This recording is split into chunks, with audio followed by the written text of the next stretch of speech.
MNase-Seq is a method used to create a genome-wide map of chromatin structure. MNase-Seq helps researchers understand how DNA is organized and how accessible it is for gene expression. Chromatin accessibility and structure varies across the genome. DNA wraps tightly around histone protein complexes, forming structures called nucleosomes. Nucleosomes limit access to the DNA wrapped around it. The state where nucleosomes are positioned close to one another is generally referred to as inactive chromatin, or heterochromatin. In regions with few or no nucleosomes, DNA is exposed and referred to as active chromatin, or euchromatin. Here, the genes are accessible for transcription and expression.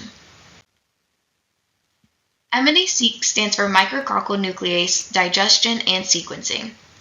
This technique uses an enzyme, micrococcal nuclease, or MNase for short, to map positions of nucleosomes across the genome.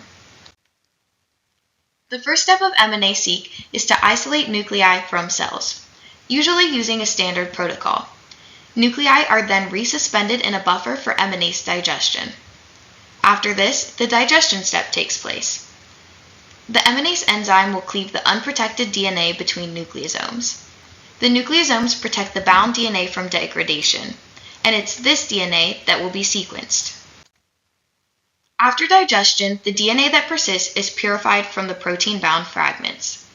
This is done by using proteinase K to rid of the proteins, including those nucleosomes, RNase to rid of any remaining RNA, and then a phenylchloroform isoamyl alcohol, or PCI extraction, is used to extract the DNA. The remaining DNA fragments are then resuspended in a buffer and prepared for sequencing. This is done by adding sequencing adapters and identification barcodes, then amplifying the fragments with PCR. Finally, the amplified fragments containing the nucleosome-bound DNA sequences are sequenced with next-gen sequencing, using one of the Illumina platforms. Once all the fragments are sequenced, the sequencing reads are bioinformatically trimmed to remove the adapter sequences and aligned to a reference genome, looking a little bit like this. The peaks where most reads map reveal regions of inaccessible or inactive chromatin. This is where the nucleosomes are bound.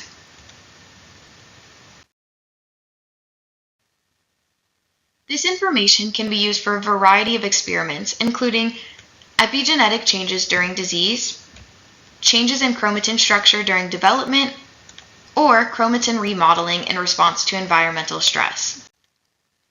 MNase-Seq is just one of several methods available to scientists to map accessible and inaccessible regions of chromatin.